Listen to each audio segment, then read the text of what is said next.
This is one of those moments when something small completely changes the way you make pizza forever.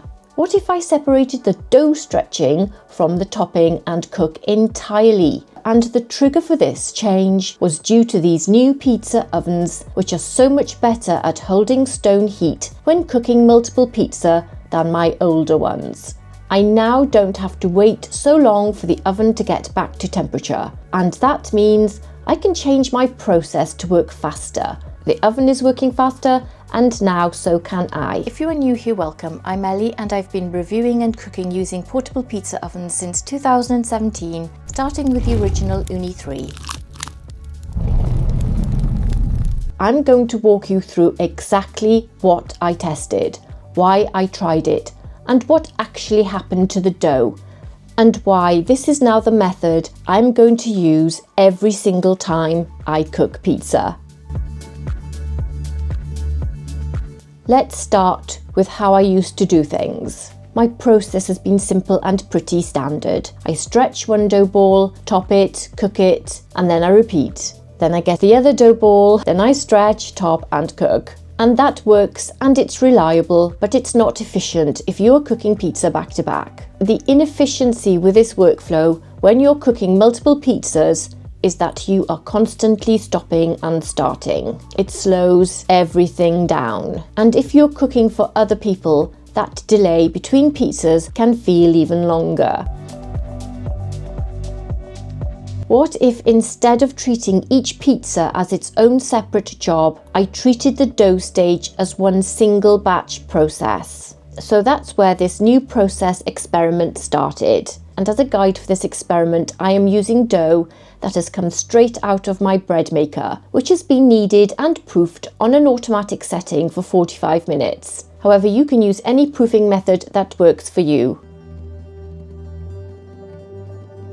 So this is my process. So instead of stretching one and cooking it straight away, I stretched all 3 dough balls first, one after the other. And this is the key part. Once I'd stretched each dough ball into a full pizza base, I placed it directly onto the worktop. I knew I had to protect the dough because stretched dough left exposed will start to dry out very quickly. So what I did was simple. I just covered them with a tea towel, just enough to stop the air getting to the surface. And then I stretched the next one. So now I've got 3 fully stretched pizza bases sitting there side by side. Now this is where things got interesting. I gave the dough time to rest, but not that much time because I was ready to start cooking. The last dough base to be cooked had a longer rest time.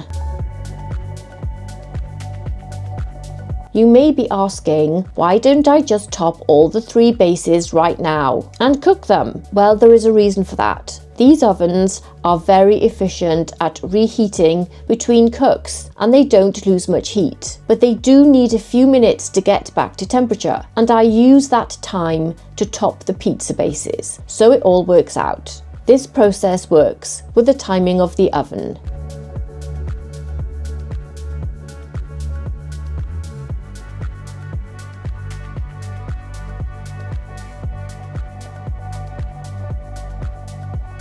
The unexpected surprise was that the stretched dough had relaxed nicely, and when I grabbed my first base to top it, it wasn't bouncing back when I moved the dough onto the peel. It was much easier to handle. After resting in that stretched state under the tea towel, the dough had relaxed and expanded slightly, and it stopped bouncing back. If you've ever stretched pizza dough, you know exactly what I mean by this. Particularly when it's cold, you're working with dough in a cold climate and it's harder to manage and stretch. This is not such an issue with the warmer climate and warmer summer weather. Instead, the dough stayed exactly where I put it. It was even resting on a cold granite worktop. When I transferred it onto the peel, it was easy to stretch it slightly bigger because it was so relaxed, and it was so much easier to work with.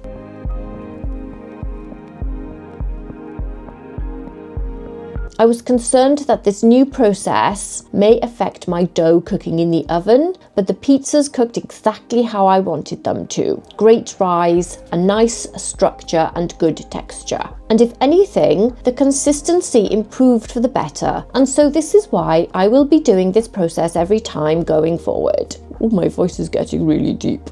Instead of making 3 pizzas feel like 3 separate jobs, it felt like one smooth, efficient process, making cooking pizza even more fun. So if you aren't doing this already, try it out. Stretch everything first, cover it, then move on to topping and cooking. I've tested this process quite a few times with different ovens, and every time I get the same result. It's fast and efficient.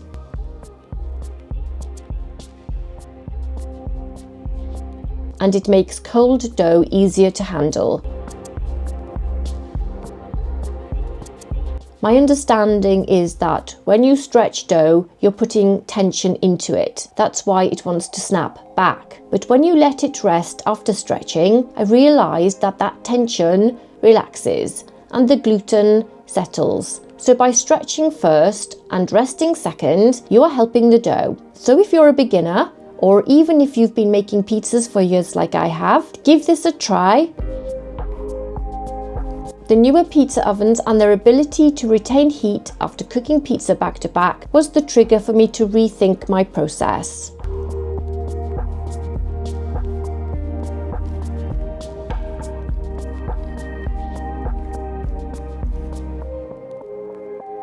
If you own any of these newer and more advanced technology pizza ovens and haven't tried this out, try it and test it and see what happens. I think you'll be just as surprised as I was.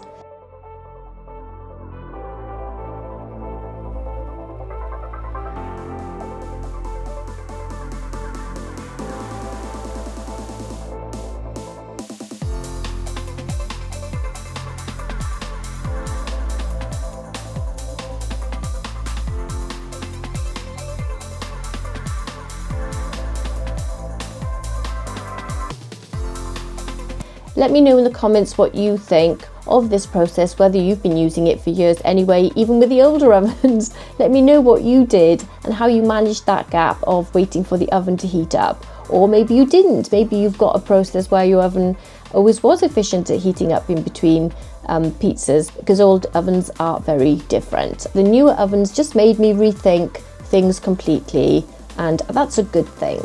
So I hope you found this video useful. Please like and hype and subscribe if you did for more videos. We've got a lot more content coming up over the summer months. Take care, thank you for watching, and I'll see you in the next one.